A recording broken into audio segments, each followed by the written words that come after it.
گجرات کے گاؤں سے ایک دوست نے سوال بھیجا ہے اور کہتے ہیں کہ یہ میرے ایک دوست جو فقہ جعفریہ سے تعلق رکھتے ہیں انہوں نے سوال کیا ہے، ٹھیک ہے، اور وہ اس کا جواب حضور سے ٹی وی پہ ہی سننا چاہتے ہیں۔ ٹھیک ہے، سوال ان کا یہ ہے کہ امام مہدی کے ظہور میں ایک یہ بھی ہے کہ ان کے پاس حضرت عیسیٰ علیہ السلام کا عصا اور حضرت سلیمان کی انگشتری ہوگی، اس بارے میں آپ کا کیا خیال ہے؟ یہ ہے سے مراد کیا ہے تو بتایا نہیں انہوں نے، کہاں ہے؟ یہ کہتے ہیں انہوں نے یہ عبارت امامیہ جنتری میں پڑھی تھی کہیں۔ جنتریاں پڑھ کے اگر انہوں نے اپنا مذہب بنانا شروع کیا تو اللہ ان پر رحم فرمائے۔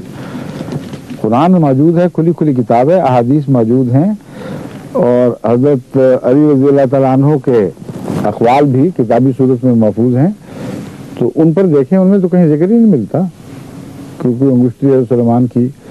اور وہ یہ بھی ماننا پڑے گا کہ آپ تو عیسیٰ علیہ السلام کو زندہ آسمان پر مانتے ہیں، تو وہ آسمان پر انگشتری لے کے گئے ہوں گے ضرور پھر، کیونکہ وہاں سے اتر کے انہوں نے سیدھا امام مہدی کے پاس پہنچنا ہے اور شاید اس کی بیعت بھی کرنی ہے۔ تو اس پہلو سے یہ انگشتریوں والے قصے محض فرضی قصے ہیں، کچھ بھی ان میں حقیقت نہیں ہے۔ حقیقت یہ ہے کہ ایک ہی آدمی کے دو نام ہیں، ایک پہلو سے وہ مہدی ہیں، ایک پہلو سے مسیح ہیں۔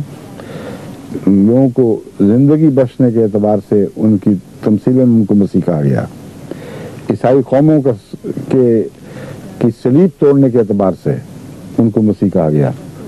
جہاں تک امت محمدیہ کی عام ہدایت کا تعلق ہے، اس پہلو سے ان کا نام مہدی رکھا گیا۔ اسی لیے حدیث میں آتا ہے ابن ماجہ میں، لل مہدی الا عیسیٰ، عیسیٰ مہدی کے سوا اور کوئی عیسیٰ نہیں ہے۔